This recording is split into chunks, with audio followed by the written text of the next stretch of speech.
Hello and welcome to the first edition podcast. Oh, you're yelling in your way. Make sure everybody can see your face. You guys squeeze a little bit tighter together. Act like you love each other. There you go. Hello and welcome to AP Literature, the first podcast series on the two books that we've been reading. I'm going to have you introduce this book, Ellie, that we've been reading, and I'm going to have you, Miguel, introduce this book that we've been reading. Go. Oh, no, you can. Is it on? Oh, Okay. it's already on? Alright, so for my book, we have. Oh, okay. So for my book, All the Pretty Horses by Cormac McCarthy, it starts us off with a very young protagonist named John Grady Cole. And he's very lost, like, because he has like nothing in his life anymore. Why not?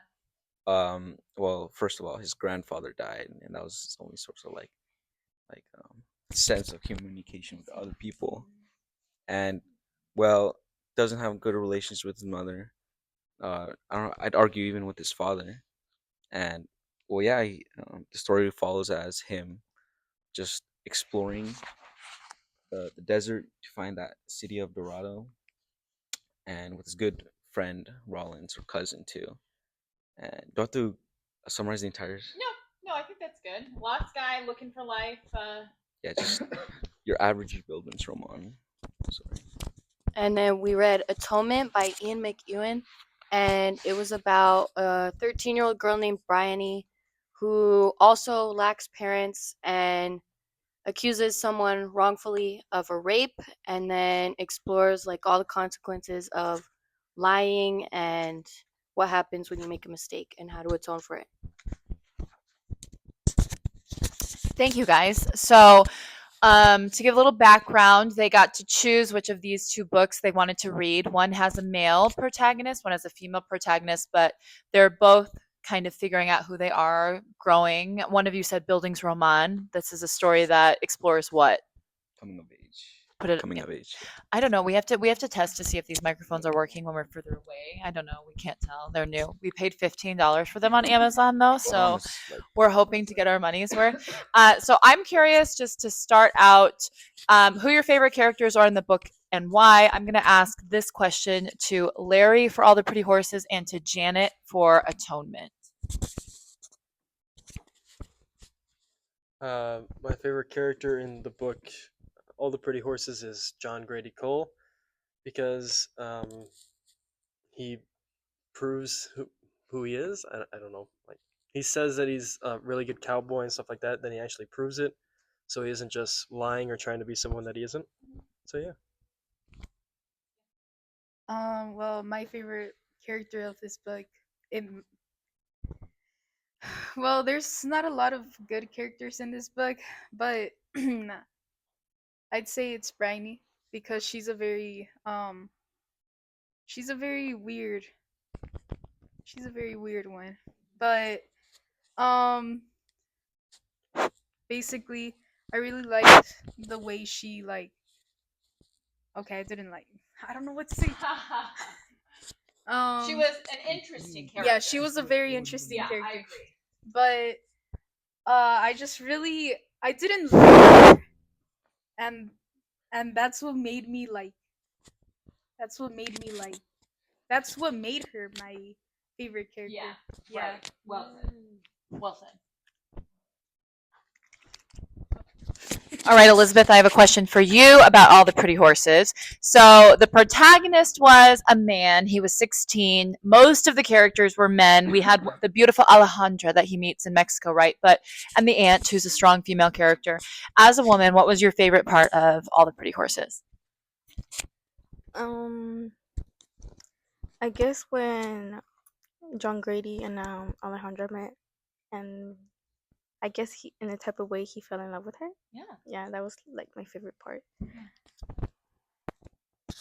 Now, in a perfect world, this is another question for you. Giving it back to you, Elizabeth. In a perfect world, would you have wanted him to end up with Alejandra? Why or why not? I would say yes. I feel like maybe that's what he was looking for in a way, since he didn't get that from like his parents or like, and the only person that gave him that love was his grandfather, and then he died. Yeah, and I have thought about that a little bit myself with the title. Like, why is the title All the Pretty Horses? Why do you think? Mm, I really don't know. I don't know on the top of my head.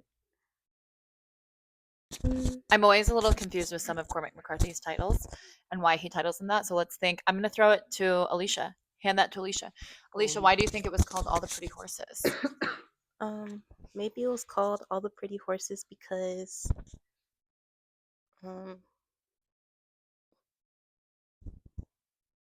it doesn't really correlate, but it's kind of showing like his not uglies. I don't know how to explain it. Like his downs and his ups. So it's like at the end, his pretty. I don't know. I actually kind of like that. It's also such an interesting adjective. Like pretty isn't really a cowboy adjective, right? Like what are some adjectives, Miguel, that you would think of when you're describing? Oh, I just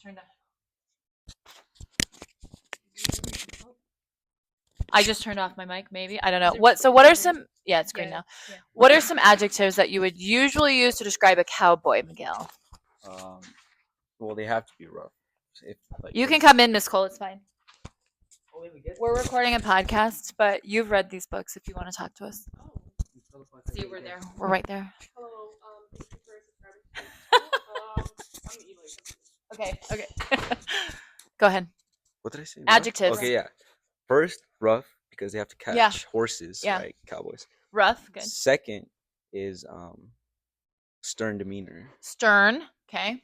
And then finally is they have to have good fashionable.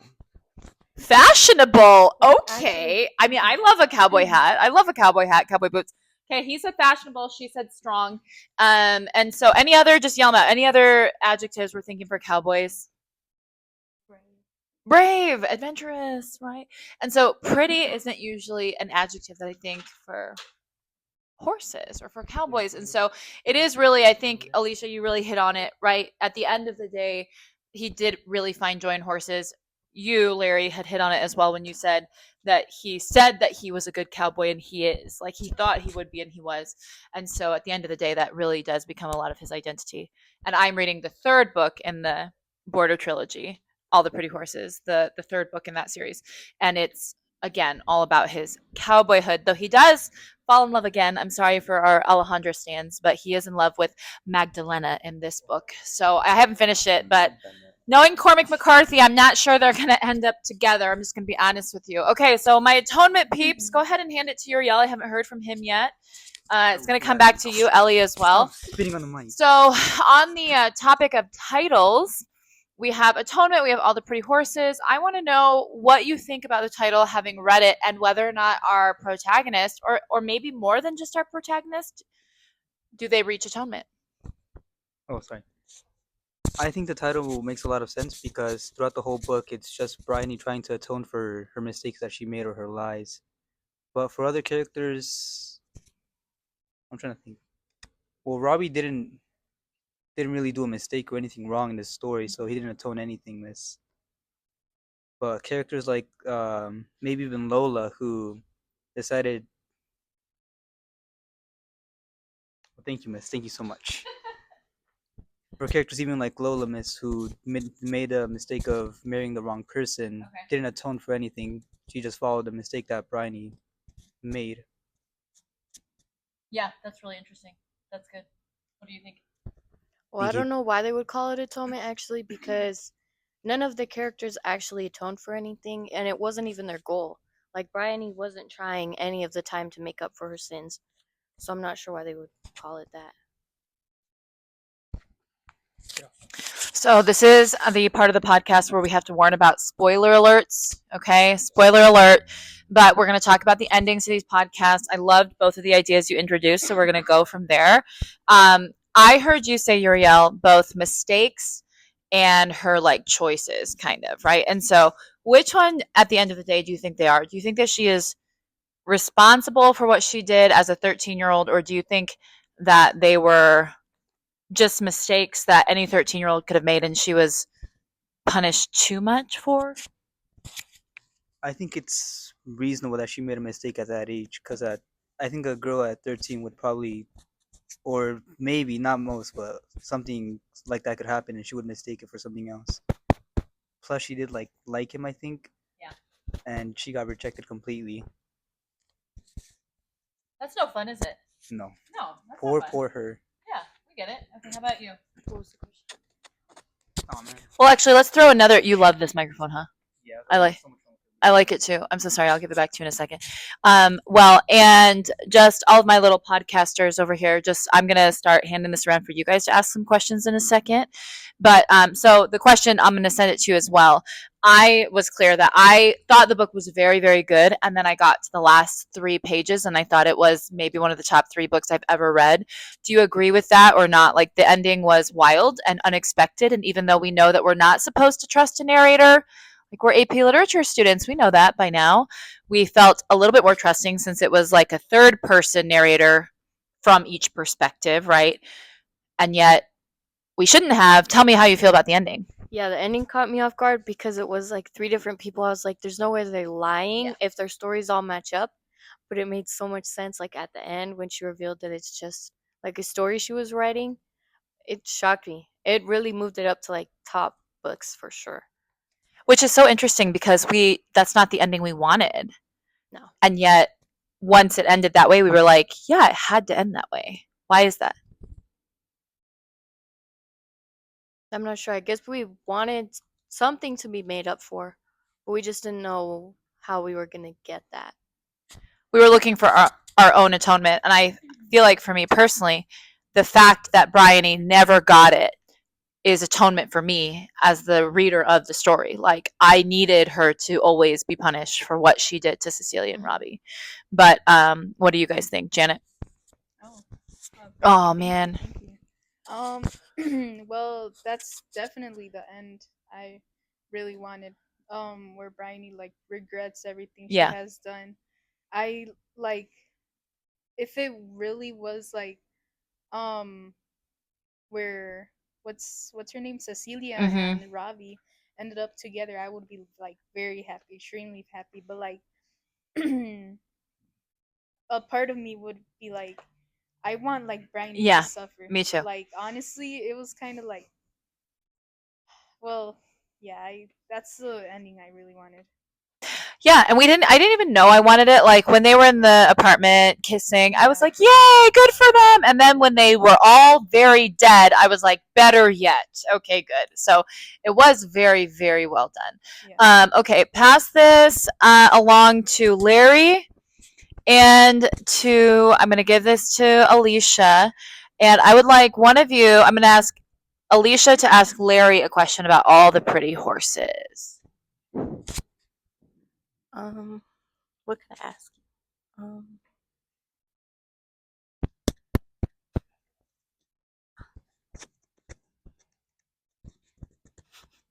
Anyone know any dances to do while they're waiting? Okay. Which character do you think you relate most to, and why?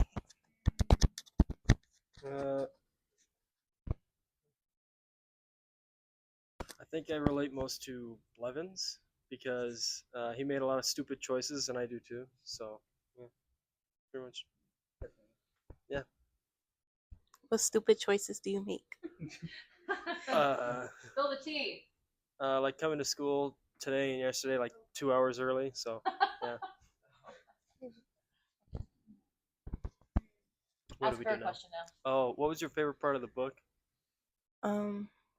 I think the ending was my favorite part because he finally like found himself, I guess, and he just went off by himself and I don't know, just found himself. I really like that part.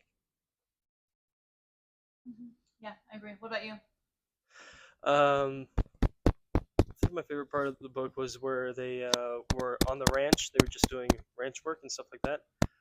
Because then we got to see how these characters really are. Like when he broke the horses.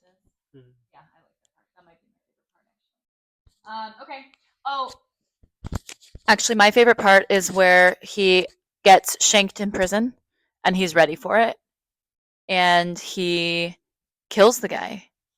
I just was not expecting that, though it is very Cormac McCarthy, and I should have.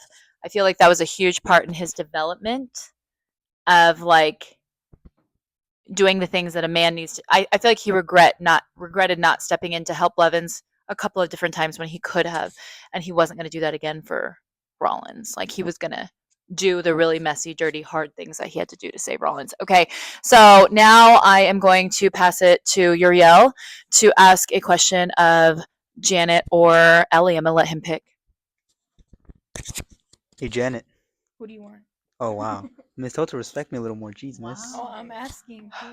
That's do you want to We have ask? company. We have guests. If you guys could pull together, it'd be great. my apologies, beautiful guest. Let me think of a question. Hmm? How much do you hate Bryony? I hate her a lot, like a lot. But wouldn't you say she's kind of, what's the word? She's not completely in the wrong since she's only 13 at the time. Well, you have to know that there's consequences on on everything you do. I'm pretty sure she knew that there was consequences, but she was just too dumb. Like when I was 13, I probably knew that that I had to shut up. Like if I wanted to say something, but I was like, nah, this could get me in trouble, I would shut up. That's so interesting. That's interesting. Yeah. Yeah, very interesting. Mm. Oh, man. I have a question for Uriel now. Did you hate her as much at the end as you did at the beginning? Or did your feelings change for her throughout? Because mine definitely changed. I felt sorry for her at the beginning. And I thought it was interesting that you both said they kind of had no parent figures, which is interesting because this is one of the few books we've read where there are actually two parents for each of these people. And yet you still noticed that they were absent. That was important. At the beginning, I felt sorry for Bryony, and then obviously I was irate at Bryony. I was also irate at the people around her who believed a 13-year-old in the face of no evidence. So as an adult, I was like, well, who's to blame? Did you hate her the same throughout? Well, Miss, I didn't hate her at all almost throughout the story, Miss. But mostly because she made the book more interesting. That's true. But I guess at the beginning you could say I didn't like her a little bit. She was a little annoying, talking about her play, how she wanted to be the main star. That play was annoying. Yeah, really annoying. But I really did like her character almost because she was really annoying and manipulative. Who did you like the most in the book? Probably Bryony herself. Really? Yeah. Not Robbie. Most of my guys have been kind of interested in the character of Robbie who goes to war. Well, I did feel bad for him mostly Yeah. because he was just in prison, Yeah. rotting, then in the war, and then he died for no reason. That's a real bummer. Poor guy. Poor guy. Okay, I'm going to pass it to Ellie, and she's going to ask a question of one of her Atonement peeps. Miss, I actually have a question for you.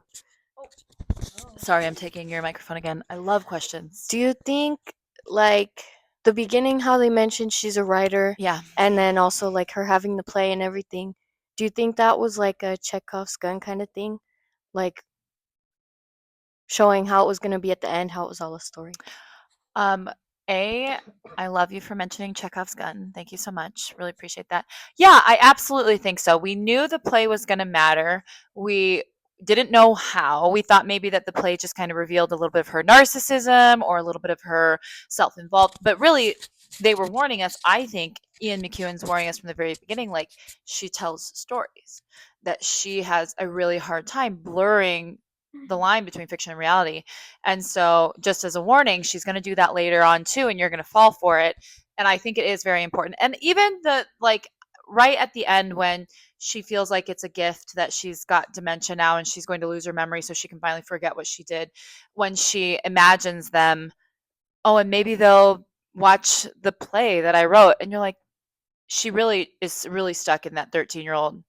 And I mean, when I was 13, I was no longer writing plays to perform. When I was 5, 6, 7, I was with my cousins, that kind of thing. And so I think it just reveals that we gave her a little bit too much power. She was too young, too immature, which she acknowledged, to be given the power to put a man in prison and destroy her family off of a mistake, a lie. We don't really know. It never really is answered. I do think that the interview with the police officer makes it seem like she wasn't 100% sure, though she did. And I do that too. I am Bryony. I'm 1,000% sure when I'm 50-50. So I mean, I'm guilty of that too. But That's a good question. Okay, so I'm gonna pass the mic. I'm gonna pass the mic to Alicia, and she'll answer, and she'll go. You guys will all go around. I just want you to, on a scale of 1 to 5, 1 being please put this down and burn it immediately. 5 being I'm gonna recommend it to everybody I ever meet. Rate your book and give me 1 sentence as to why, and tell me which book you read before you do it. I read All the Pretty Horses, and I would rate it 4 out of 5 to read it because it's interesting, but it's not like how do I explain it?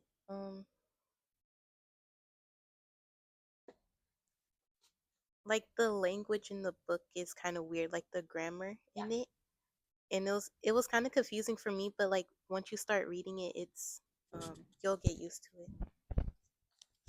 I got the book Atonement, and I give it a 2 out of 5, solely for the reason because of the ending and how enveloping the characters are, like Brian, and how interesting they are and how they play in the story, and Robbie.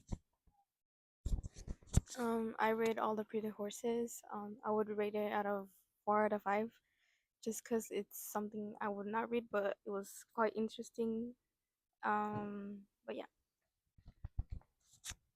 All the Pretty Horses, 3 out of 5, because although I liked it, I wasn't racing to pick the book back up again. What's a book that you've raced to pick back up? Without Remorse by Tom Clancy. I read Atonement, and I would give it a 5 out of 5. I just really liked the ending of the book because she's basically said she was God, but who else was left to forgive her? That was pretty interesting. I rate All the Pretty Horses a 4 out of 5 because the plot is very straightforward. I liked it. Some of the characters I imagined myself like really cool features, but like the plot is very straightforward. And at the end, the sunset, just what I thought was the sun just signifying his youth. He still has time, so like it's just a nice story for you to remember that you still have time, right? Right. So, nice story. I would rate Atonement 3 out of 5 because I feel like it's something you have to be able to analyze at a high level. Otherwise, you're not going to understand what happened. But for someone who is able to do that, I think it's 5 out of 5. I think that's really well said because I agree. I saw the movie in college, maybe, which is strange since I'm only 22 and it came out like 20 years ago. That's weird, but I feel like I saw it in college and it rude, okay. And I didn't really like the movie. I just remember not really understanding the depth of it, just thinking, what a stupid 13-year-old, not really understanding that the little things that we do, the little choices that we make, they can have long-term ramifications beyond what we can imagine. And I didn't read it with as much empathy as I read it as an adult, kind of really noticing all the things that they missed out on. And again, movies are never as good as books, so I agree with that. Is it like accurate?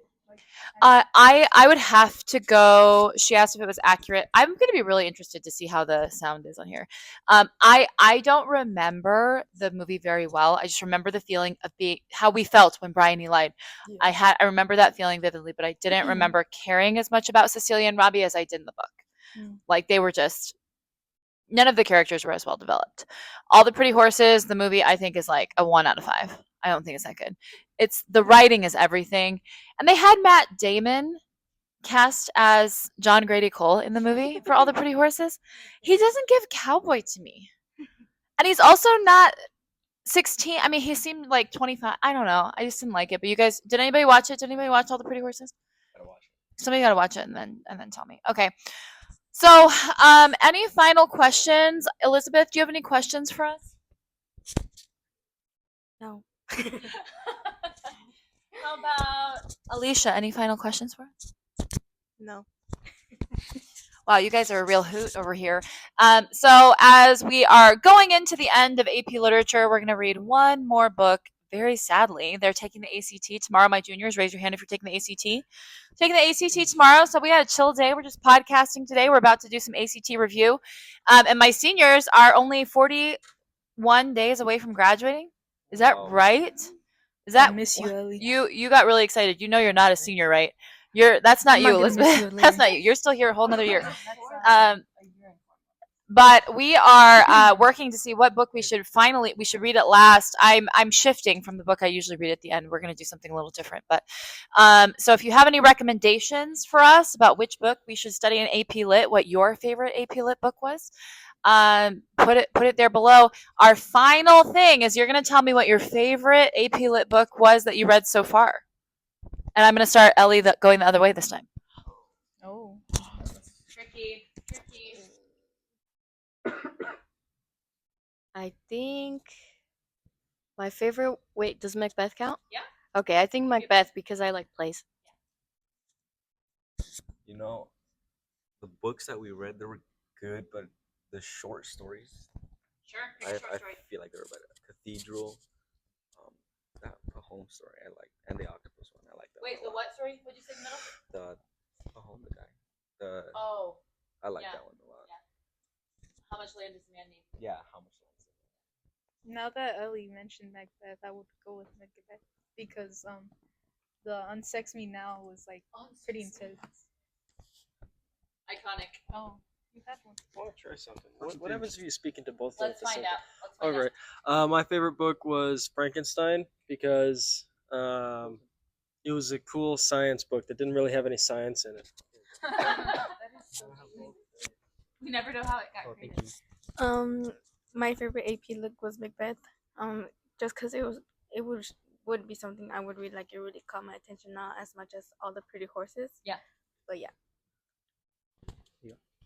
Mine was also Macbeth from how fun the language was in the book, and Miss Lambert made me play as a bloody baby. My favorite book was Frankenstein because Ooh, that's the one that interested me the most. you're lame for that. There you are. My favorite book we read this year was Atonement. This was the first year I'd ever read Atonement, and which is crazy. As a 39-year-old English teacher, I'd never read it before, but it was very shocking, and it was different than other books, which I really, really liked. So thank you so much. We're almost to our 30 minutes, guys. We didn't quite make it. Should I keep yapping, or should we be done? Okay, so now we're going to go around and we're going to say our least favorite books. So, honestly, the least favorite book is the one that I just canceled from our upcoming. I think we're going to read James. I don't know if you've read James or if you've heard of James. It's a retelling of Samuel Clemens, Mark Twain's Huckleberry Finn, from the perspective of Jim. I just recently read it. It's incredibly powerful. It has really tough language, really tough use of racial language, really tough depiction of slavery and of all of the horrible things that were happening in the South at that time. I do think that those aspects make the book very powerful and very important. And so I'm trying to think about whether or not we are ready to kind of handle that. And I think we are. I think we're great. I think we can do it. So my least favorite right now, we were going to read Billy Budd by Herman Melville. He's the guy who read Moby Dick, but I read it in college. I really liked it. It's an important book. And as I was going back through it right now, it just wasn't really that interesting for me in April. And I didn't know that it was going to do it for you guys in April. So, yeah, Billy Budd is going to get a no for me. Sorry, Herman. And James is going to be your favorite one that we've read this year. I'm sure of it. My least favorite book that we read. It was the first one that we read, the one with no name. Yeah, Anthem. I don't know. I just didn't like it. Can I get a recap on the books, Miss? Didn't you? Oh, pass it to me. Didn't you say you didn't like 1984? I feel like you told me you didn't like No, 1984. I said I did like 1984. So Anthem, 1984, Macbeth, All the Pretty Horses, Atonement, Frankenstein. Only the ones from AP Lit so far. So there's one other one. No, there's another. I just don't remember. Yeah, go with those. I guess just Frankenstein. That's Frankenstein. How boring it was to me. You didn't like the language, I remember. Nope. Yeah. You too. Yeah. Oh yeah, it's on. I did not like Frankenstein. It like made me sleepy. Like they were just words that he could have said like shortened, but they were like so long. Very disappointed. My least favorite book that we read was Macbeth, just for the reason that everybody else said that they liked it. So yeah. I would have to go with Frankenstein again because the monster. It it took him like 20 pages to describe one thing, and that was like really annoying. And yeah, He was a yapper. yeah. You're right. Okay, mine's was kind of two. First is Macbeth, and the second one is kind of 1980. You didn't like Macbeth or 1984? Okay, okay, for Macbeth, Keep the microphone. it was like I understand the plot, I understand the story. It's just like I don't know, it just feels so normal, like the plot. It's just, like when I read it, it was like, oh, okay, this happened. For 1984, I feel like it could have been condensed even more, and it would still be as impactful. But yeah, I enjoyed it. I need one of those. The irony is that in 1984 they were trying to condense the language, and we hate that. Okay, Yeah. maybe you didn't get it, Miguel. Just kidding. This time, as I read it, I'm not gonna lie to you. 1940 is one of my top 5 favorite books. It has been, but this time I did think like this is a lot. Is it just? Are we just becoming numb to some of the longer classics? Do you think? Yes. Are cell phones ruining Our attention span. our attention span? Yeah. Oh yeah, actually. As you're saying that, You're right. my little buddy over here is on her cell phone, so Wow. Okay. Wow. This is. Wow. I don't see. We'll have to go. We'll have to review footage. We'll have to review footage. Were you gonna say something else, Miguel? No. Wait, let me say something. Wait, let me say something. Yesterday, on the what's it called? Easy sign. Yeah, on the AZ side, there was like people like wanting to get on their phone. Yeah, to play Brawl Stars and everything. They were like, oh, I really want to play Brawl Stars right now. It was Like actually. no, No, metaphorically. like Brittle's really crazy about his phone. yeah, they were like scratching themselves too. Like, huh? No, they did. That was what they were complaining about. Yeah, Yeah. yeah, I was. Complained I about was. that? I was there. I was their proctor. So you best believe we took phones. yeah. My least favorite book was 1984. Also, I didn't like how it ended. I didn't like that he went back to Big Brother. I know it was like a lot of symbolism and stuff, but it was annoying. How dare he love Big Brother? At least be faking it. At least just be pretending. Okay. Is that the 30 minutes? I think that's 30 minutes. It's actually 32, 37. We did it. This is Wow. our sample podcast, our very first episode. I'm Miss Lambert. This has been Alicia, Uriel, Elizabeth, Larry, Janet, Miguel, and Eliana. And it was a pleasure. Thank you for tuning in. It was a pleasure. They loved it. They loved it. It was good.